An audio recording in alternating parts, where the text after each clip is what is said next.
ఖరీఫ్ సమయం దగ్గర పడుతోంది. రైతులు రకాలను ఎంచుకుని విత్తనాలు సమకూర్చుకునే పనిలో ఉన్నారు. ఈ దశలో రకాల ఎంపిక పట్ల రైతులు తగిన అవగాహనతో ముందడుగు వేయాలి.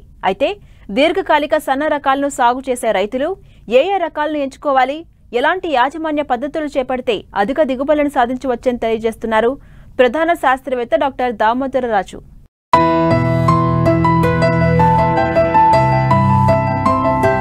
ప్రస్తుతం వరిలో అనేక కొత్త వంగడాలను శాస్త్రవేత్తలు అందుబాటులోకి తెచ్చారు. చెరువులు, కాలువల కింద దీర్ఘకాలిక వరి రకాలు ఎక్కువగా సాగులో ఉండగా, బోరుబావుల కింద స్వల్పకాలిక రకాలు అధిక విస్తీర్ణంలో సాగవుతున్నాయి. రైతులు పాత రకాలకు స్వస్తి చెప్పి అధిక దిగుబడినిచ్చే నూతన రకాల వైపు దృష్టి సారించాలి. సరైన రకాన్ని సరైన సమయంలో సాగు చేస్తే ప్రతికూల పరిస్థితులను అధిగమించి 50% దిగుబడి సాధించినట్లే. మిగతా 50% సాగులో మనం పాటించే యాజమాన్యంపై ఆధారపడి ఉంటుంది.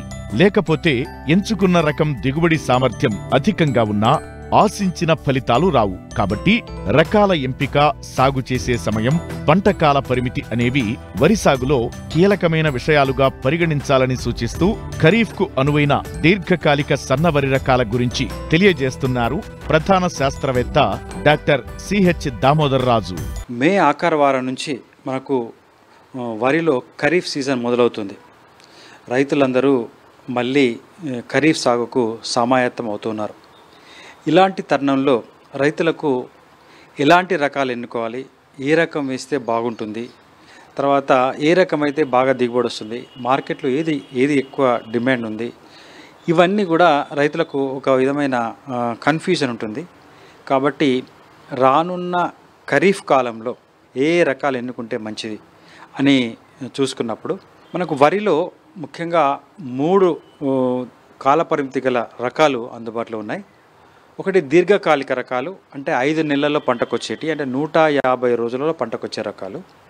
తర్వాత మధ్యకాలిక రకాలు, అంటే 135 రోజులు, అంటే 4 నెలల 15 రోజులకు పంటకొచ్చే రకాలు. అదేవిధంగా స్వల్పకాలిక రకాలు కూడా ఉన్నాయి, అంటే 4 నెలల్లో పంటకొచ్చేటి, 120 రోజుల్లో పంటకొచ్చే రకాలు. అయితే మనకు ఆయా పరిస్థితులను బట్టి ఏ రకాలు ఎన్నుకుంటే మంచిది అన్నది రైతులు అవగాహన పెంచుకొని ఆ రకాలు ఎన్నుకుంటే మంచిది. దీర్ఘకాలిక రకాల్లో కూడా, అంటే 150 రోజుల రకాల్లో కూడా సన్న రకాలు, దొడ్డు రకాలు ఉన్నాయి.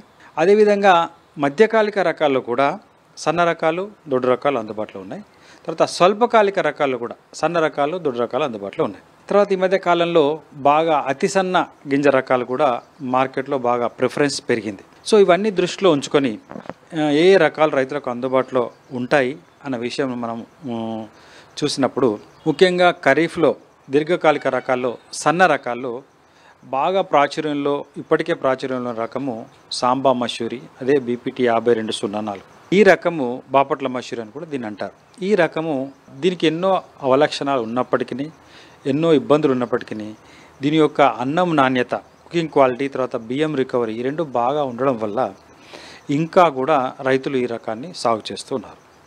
అయితే ఈ రకం సాగు చేయదలుచుకున్న రైతులు ఎలాంటి జాగ్రత్తలు తీసుకోవాలి వచ్చే ఖరీఫ్లో అంటే, ఇది 150 రోజుల కాలపరిమితి గల రకం కాబట్టి రైతులు రోహిణిలో, అంటే మే ఆఖరు వారంలోనే నార్లు పోస్తే మంచి దిగుబడులు పొందే అవకాశం ఉంది.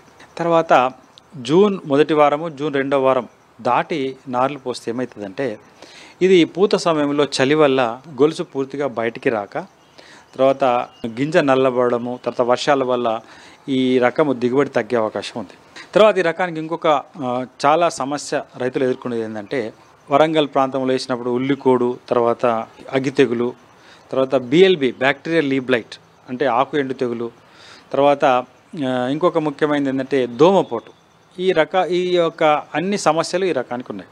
కాబట్టి రైతులు ఇది గమనించుకోవాలి. అంటే ఈ రకం వేసినప్పుడు రైతులు ఎక్కువ పెట్టుబడి పెట్టాల్సిన పరిస్థితి ఏర్పడింది. ఎందుకంటే వీటన్నిటికీ మందులు కొట్టడము, తర్వాత రెగ్యులర్గా స్ప్రే చేయడము, దీనివల్ల రైతులకు పెట్టుబడి ఖర్చు పెరుగుతూ ఉంది. తర్వాత వాతావరణం సరిగా అనుకూలించుకుంటే దిగుబడులు తగ్గి రైతులకు నష్టం జరుగుతుంది. కాబట్టి రైతులు దీర్ఘకాలిక రకాలలో సన్నగింజ రకము బీపీటీ ఎంచుకున్నప్పుడు తగు ముందు జాగ్రత్తలు తీసుకుంటే మంచిది. అయితే ఈ రకానికి ఉన్న వేరే సమస్యల దృష్ట్యా ఈ రకాన్ని ఎన్నుకోకపోవడం అనేది మంచిది. తర్వాత దీర్ఘకాలిక రకాల్లో వరంగల్ పరిశోధన స్థానం నుంచి ఒక మంచి రకం ఉంది.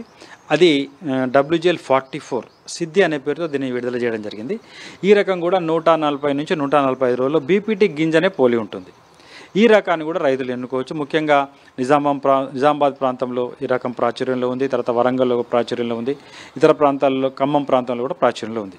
ఈ రకం ఏంటంటే కొంతవరకు ఉల్లికోడును తట్టుకుంటుంది. తర్వాత బీపీటీ లాగా ఎక్కువ తెగుళ్లకు పురుగులకు ఇది గురి కాదు. కాబట్టి దీర్ఘకాలిక రకాల్లో బీపీటీ గింజ నాణ్యతలో సన్న రకాల్లో ఈ సిద్ధి రకాన్ని కూడా రైతులు రానున్న ఖరీఫ్లో ఎన్నుకునే అవకాశం ఉంది. విత్తనము వరంగల్ పరిశోధన స్థానము, తర్వాత రుద్రూర్ పరిశోధన స్థానము, తర్వాత ప్రైవేట్ డీలర్స్ దగ్గర కూడా అందుబాటులో ఉండే అవకాశం ఉంది.